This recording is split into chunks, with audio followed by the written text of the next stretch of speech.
Hello students इस lecture में हम देखो रिफ्रैक्शन थ्रू अ गिलास स्लैब। देखो रिफ्रैक्शन थ्रू अ गिलास स्लैब इसका मतलब क्या है, इसमें हम क्या प्रूफ करते हैं। देखो इसमें प्रूफ करते हैं हम एंगल ऑफ इंसिडेंट बराबर होता है angle of emergent. Emergent angle क्या होता है, इमर्जेंट एंगल को ई से डिनोट करते हैं। इमर्जेंट एंगल होता है हमारा जो हमारा गिलास स्लैब की से पास आउट रे से बनता है।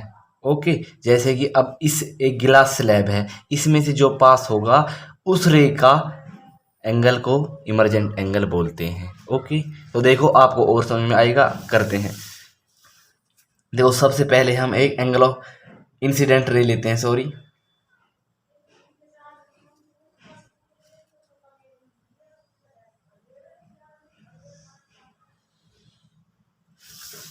इंसिडेंट रे लिए एक हमने।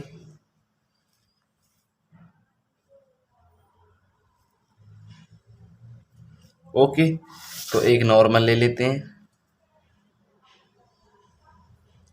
और ये हमारा क्या है, ये हमारा एयर है, इसलिए हम इसे म्यू ए ले सकते हैं क्योंकि इसका मीडियम म्यू ए है, ए यानी कि एयर है। ओके, ये हमारा गिलास है, तो इसको क्या ले सकते हैं बताओ जी। इसे हम यहाँ पर ले लेते हैं म्यू जी और अगेन म्यू ए, क्योंकि यहाँ पर भी एयर है। बात समझ में आई? ओके, तो ठीक है जी।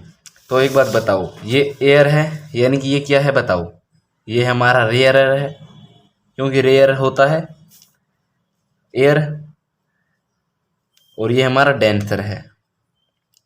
रेयर टू डेंसर आती है हमारी रे, तो बताओ बैंड किस तरफ होती है बताओ, बैंड टूवर्ड्स द नॉर्मल यानी कि नॉर्मल की तरफ होगी।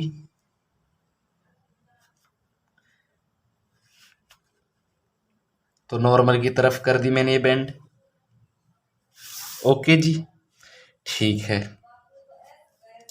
तो ये हमारा डेंसर है, डेंसर टू रेयर क्या होती है बताओ, band away from the sorry band away for the from the normal यानी कि नॉर्मल से दूर होती है। तो यहाँ पर भी नॉर्मल कर देते हैं, नॉर्मल से दूर, अवे फ्रॉम द नॉर्मल। तो इस तरीके से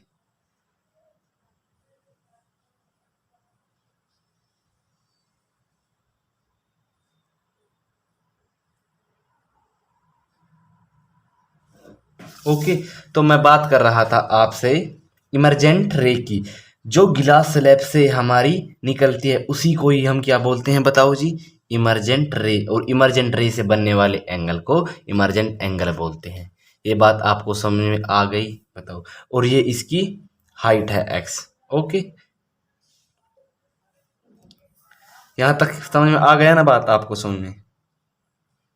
ठीक है जी। और मैं आपको जानकारी के लिए बता देता हूँ, देखो जो अब हमारी ये अगर हम इसे इस तरीके से देखते तो ये कितनी शिफ्ट हो गई। जो हमारी ये शिफ्ट होती है, ये शिफ्टिंग को ही हम लैटरल शिफ्ट बोलते हैं। ये आपकी नॉलेज के लिए है। बात समझ में आई, लेकिन इसका हमारा यूज़ है नहीं। इतनी बात समझ में आ गई होगी आपको। तो गाइस देखो हमें क्या करना है, देखो टू प्रूव क्या करना है कि एंगल ऑफ इंसिडेंट बराबर है एंगल ऑफ इमरजेंट। इमरजेंट यानी कि ये ऐसे इमरजेंट एंगल पता है ना क्या हो गया, और रे भी पता चल गई क्या होती है। ओके, तो प्रूफ में हमारे पास क्या है, प्रूफ में हमारे पास है अप्लाई करेंगे हम स्नेल्स लॉ को। स्नेल्स लॉ को पता है सब लोगों को क्या होता है।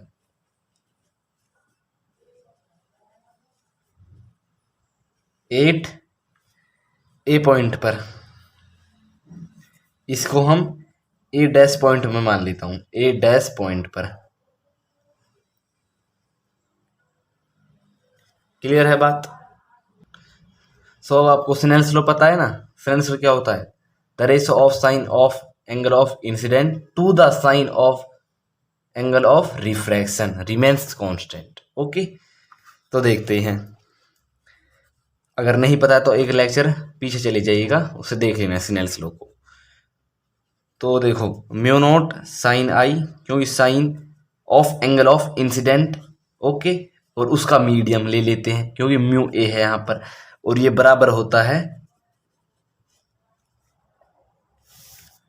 Sine of angle of refraction. Refraction कहाँ पर हो रहा है? रिफ्रैक्शन बताओ कहाँ पर हो रहा है? रिफ्रैक्शन यहाँ पर हो रहा है कि नहीं?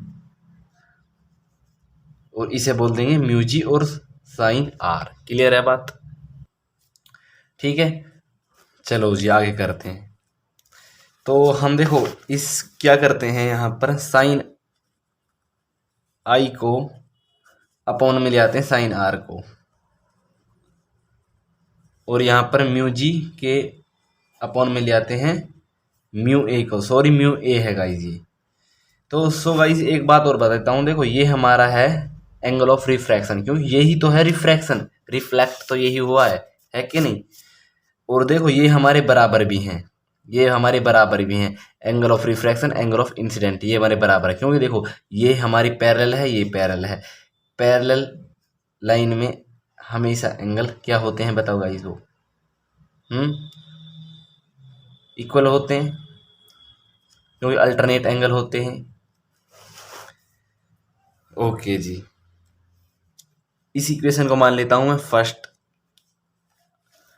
सो इसे आगे नहीं करेंगे, इसे आगे नहीं करेंगे कि कभी ऐसे करें, इसे यहीं तक, ओके, रिवर्सिबिलिटी नहीं करेंगे इसमें, यहीं तक करेंगे। Apply Snell's law, against apply Snell's law, Snell's law 8, इसे हम ले लेते हैं या डी डैश पॉइंट ले लेते हैं, इसको हम डी डैश पॉइंट ले लेते हैं, डी डैश पॉइंट। ओके जी, तो फिर देखते हैं क्या होता है। म्यू जी, अब के म्यू जी, क्योंकि अब की बार हम angle of sine of refraction, angle of sine of incident, है कि नहीं? क्योंकि इस बार हमारा इंसिडेंस यहां से होगा। मतलब समझ में नहीं आ रहा? देखो यहां पर तो हम इंसिडेंस मीडियम ए लिया था, इस बार इंसिडेंस क्या लेंगे हम बताओ? क्योंकि इंसिडेंस यहां से इसमें गिलास से एयर में जी से हो रहा है ना, तो इसलिए हम यहाँ पर म्यू जी ले रहे हैं। ये बात समझाना चाहता हूँ सिर्फ मैं, ओके। तो सिर्फ वही बात होगी, और sine of angle of refraction, यहाँ पर रिफ्रैक्शन होगा।